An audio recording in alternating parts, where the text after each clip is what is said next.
बोलना चाहता हूँ, क्योंकि कुछ अल्फाज मेरे गलत भी हो सकेंगे, आपको कुछ अलग ना समझे।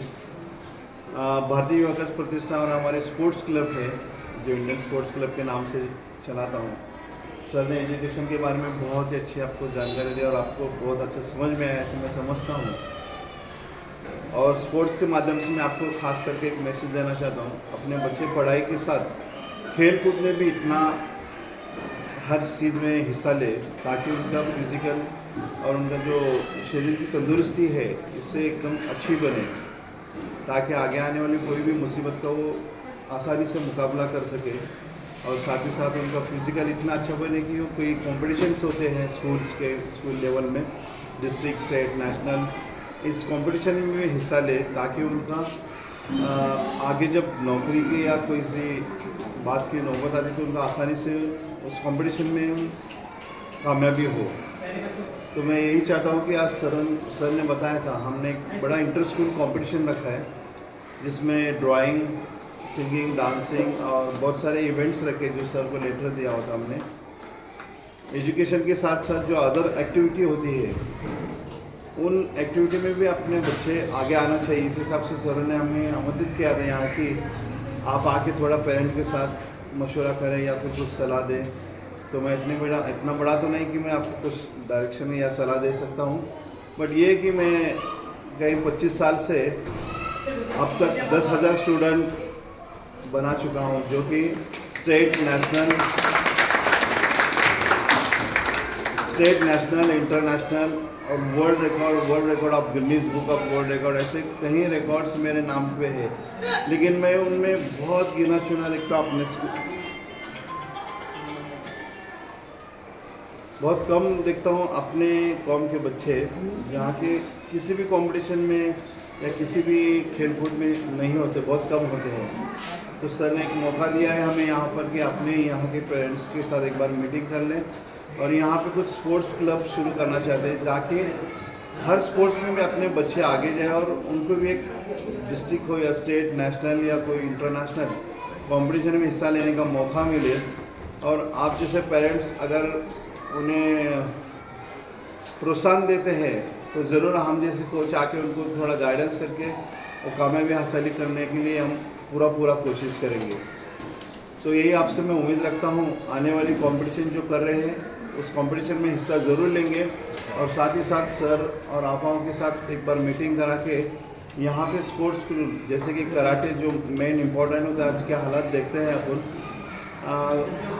कम से कम 10,000 बच्चों में मेरे पास कम से कम 100-200 ही बच्चे जो मुस्लिम के बच्चे सीखते हैं, बाकी गैर कौम के बच्चे हैं जो वर्ल्ड लेवल पे, इंटरनेशनल लेवल पे गए। तो मुझे थोड़ा सा ये होता है कि अपने जहाँ पे छोटी स्कूल या कुछ ऐसे स्कूल है जहाँ पर अपन खुद जाके सिखाएंगे और वो भी बच्चे ऐसे मारामारी करने के लिए नहीं सीखते अपने, क्योंकि इस फील्ड में भी वो अपना नाम करे। और अच्छी टैलेंट तो अपने बच्चों में होते हैं खास करके, लेकिन उनको प्रॉपर गाइडेंस नहीं मिलता है या फिर आपके ऐसे पेरेंट्स उनको सपोर्ट नहीं करने के कारण कहीं और रास्ते में भटक जाते हैं। तो मैं चाहता हूँ जल्द से जल्द एक बार मीटिंग हो जाए और यहाँ पर एक स्पोर्ट्स क्लब ऐसा कि यहाँ के बच्चे स्टेट, नेशनल, इंटरनेशनल लेवल पर चमके, ऐसा मैं चाहता हूँ। और कुछ ही दिनों में ये एक्टिविटी यहाँ पे शुरू करने जा रहा हूँ और आज मुझे यहाँ पर अचानक से मौका दिया है कुछ शब्द बोलने के लिए। कुछ गलतियाँ भी हो सकती है, मैं अपने 2 शब्द 2 अल्फाज यहाँ पे ख़त्म करता हूँ। शुक्रिया जी। बहुत बहुत शुक्रिया। ये एक मलाल हम लोगों को हमेशा से रहता था कि हमारे बच्चे स्पोर्ट्स में नहीं हैं। हम बहुत ज़्यादा कोशिश करते थे कि हमारे बच्चे जाना, लेकिन यहाँ पर कोई टीचर अवेलेबल नहीं था और स्पेशल गाइडेंस ये क्या नॉर्मल कबड्डी, खो खो ये वाले गेम नहीं चाहिए थे, ऐसे जो स्टेट लेवल पर खेले जाए। हमको बहुत खुशी है कि सर हमको टाइम दे रहे हैं और हमारे बच्चे, हम कभी भी लो ऑन द स्पॉट कौन सा भी खेल फुल ऑफ इंथुजियाज्म रहते हैं, बिल्कुल ऐसा जोश रहता है कि सालों की प्रैक्टिस है उनकी। तो हम यही चाहते हैं हमारे बच्चे माशाल्लाह हर फील्ड में आगे हैं।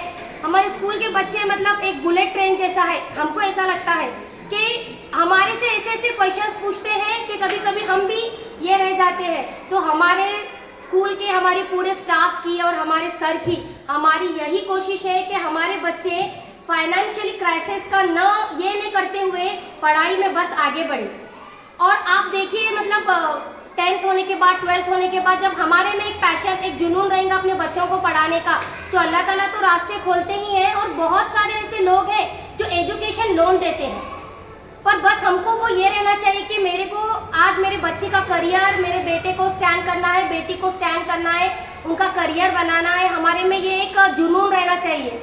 10वीं 10th 12th अभी तो ऐसा है कि इंजीनियरिंग भी कचरा है, इतने सारे इंजीनियर्स है, इतने सारे एक नए नए आईटी फील्ड है, आर्टिफिशियल इंटेलिजेंस है, रोबोटिक है, अभी सिविल इंजीनियर, मैकेनिकल इंजीनियर कुछ नहीं है। तो हम कहाँ हैं? हमको इसका ये लगाना है कि हमारी क्या है, हमको हमारे बच्चों को। और आप ऐसे मत सोचो first standard, second standard, third standard, मेरा बच्चा यूपीएससी के एग्जाम दे रहा, एमपीएससी के एग्जाम दे रहा। अपना आप अपनी माइंड को साइकोलॉजी टेंडेंसी वैसी बनाइए। क्या है, पहली में तो है आड़े तेरे लकीरा खींचने करने दे, नहीं।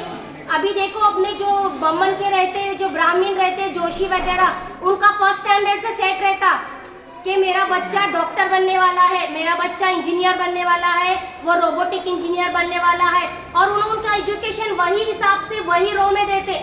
हमारा 10th और 12th होने के बाद भी हमारा डिसाइड नहीं रहता कि हमारा फ्यूचर क्या है। 11th 12th करन दे, डिप्लोमा जान दे, फिर बाद में देखेंगे। ये वर्ड अभी तो कुछ भी नहीं है। देखो हमको मतलब अभी हमारे मुस्लिम भी कहाँ कहाँ है। अभी जो चंद्रयान 3 गया उसमें से डिज़ाइन करने वाली भी मुस्लिम थी, उसके अंदर जो मौजूद था एक वो भी मुस्लिम, इतने सारे मुस्लिम हैं। और ऐसा नहीं है, वो नमाज वगैरह कायम रखकर और सभी चीज़ों को बराबर रखकर आगे बढ़ना है। तो आपका भी ये है कि हम तो मेहनत कर रहे हैं, आप भी 50% हमको कोऑपरेट कीजिए, आपका इनपुट दीजिए। हम भी कर रहे हैं, आप भी देखिए बच्चा क्या कर रहा है। अगर आपको नहीं समझ रहा है एटलीस्ट ये देखिए कितने सही है कितने गलत है, उस पर से तो आप जजमेंट लगा सकते हैं कि हाँ इन इतना गलत करा इतना सही करा। आप खुद अपने बच्चों को लेके पैशनेट एक जुनून पैदा कीजिए कि मुझे ये उसे बनाना ही है। हम क्या नहीं, उसके अब्बा नहीं बोल रहे, उसकी दादी नहीं बोल रहे, ये कुछ भी नहीं चलता। तुम जिद पैदा करो तो हर चीज़ पूरी हो जाती, बस हमें वो जज्बा रहना चाहिए। अभी सर भी वही बोले कि हमको देखना है, उसके अब्बा नहीं देख रहे, मैं क्या करूँ। तुम तुम्हारा कुछ एक खर्चा कम करो और तुम तुम्हारी बच्ची के लिए वो उस पर इन्वेस्ट करो। आगे देखो उन्होंने खुद तुम्हारे को बोलेंगे कि आज हमारे अम्मी की वजह से, अब्बा की वजह से आज हम इस मुकाम पर पहुँचे हैं। और जैसे सर ने कहा है कि किसी एक को सैक्रिफाइस, कॉम्प्रोमाइज़ करना पड़ता है पेरेंट्स में से। दोनों भी जिद पर रहे तो कोई काम नहीं होता है। अगर अब्बा है गुस्से वाले तो अम्मी को तो भी नरम बनकर अब्बा को कैसा तो पिघलाना पड़ता है। दोनों भी वैसे रहे तो बिल्कुल नहीं चलता, तो हमको किसी एक को कॉम्प्रोमाइज़ करना पड़ता है। जैसे सर कहा है कि नहीं मैं मेरी जॉब नहीं छोड़ूंगी, ये नहीं, तो हमें क्या करना है, बस आप हमको भी कोऑपरेट कीजिए। हम स्कॉलरशिप के लिए बच्चों को, हम अभी ये साल से हम सोच रहे कि 5th की स्कॉलरशिप को 4th से ही बच्चों को ये करें, तैयार करें, ताकि एक साल में कुछ नहीं हो रहा, 2 साल में उनका हो जाएगा। सेमी के लिए अलग टीचर अपॉइंट करें, फिर हम जो कंप्यूटर है उसके लिए बच्चों को अलग से ले रहे हैं, फिर और दीन की तालीम रहना, बच्चे दीन और दुनिया दोनों उनकी बराबर साइड बाय साइड चलना, इसके लिए हमने हाफिज साहब को भी रखा है जो बच्चों को एक आधा घंटा दीन की तालीम और दुआएं देते हैं, यानी कि दोनों भी उनकी माइंड में साइड बाय साइड चल रहा है। तो आप भी अभी हमारा साथ दीजिए और बाद में आप कभी इंशाअल्लाह ताला आपका बच्चा यूपीएससी, एमपीएससी या रोबोटिक या एरोनॉटिकल इंजीनियर बना तो आप भी आकर हमको ज़रा गुड न्यूज़ सुनाई बोलते हैं। अभी हमारे स्कूल के सदर मुदर्रिस अब्दुल मजीद सर का इंट्रोडक्शन है, मतलब इंट्रोडक्शन के तो सर कोई मोहताज नहीं, ये हमारे सदर मुदर्रिस हैं। सर जो है एक राइटर भी हैं, किताब भी लिखते हैं। सर की किताब है पेशे दर्स, जो आज महाराष्ट्र के हर एक स्कूलों में पढ़ाई जाती है। 365 दिन की उसमें इंफॉर्मेशन दी गई है। आज का दिन का विशेष क्या है, कौन सा क्या हुआ था, एक कहानी, क्या इजाद हुआ था, ईच एंड एवरी हर एक चीज़ को बारीकी से बयान किया गया है। सर ने इस काम पर 9 से 10 साल तक सर अपनी इन्वेस्ट किए हैं इस किताब पर। सर की और एक किताब है मीना मंच, इसमें भी सर ने बहुत मेहनत की है। सर को एक मुतालिया करने का और लिखने का एक जुनून है। सर हमेशा हमको भी यही देते हैं कि आप भी मुतालिया कीजिए। इवन अभी मतलब हम लोग तो रोज़ाना सर हमको 10 मिनट सुबह आने के बाद हम लोग की राइटिंग की क्लास लेते हैं, ऐसा कि हमारे में कुछ गलती नहीं होना। हालांकि आप लोग बोलेंगे आप तो, लेकिन सर का ऐसा है कि मेरा हर एक टीचर कौन से भी फील्ड में पीछे नहीं आना। सर आने के बाद सुबह में 10 मिनट हमारे को दिखाते हैं सर की राइटिंग तो माशाल्लाह आप कई सब लोग तो देख चुके होंगे।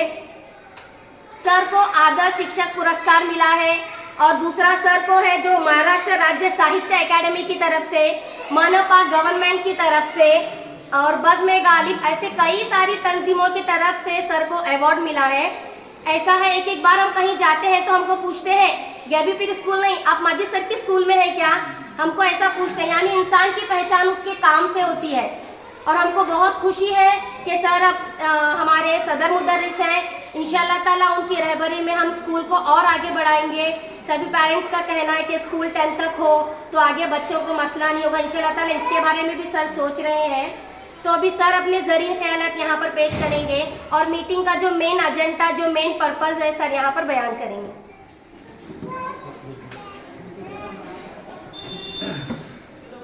अस्सलामु अलैकुम रहमतुल्लाहि व बरकातहू।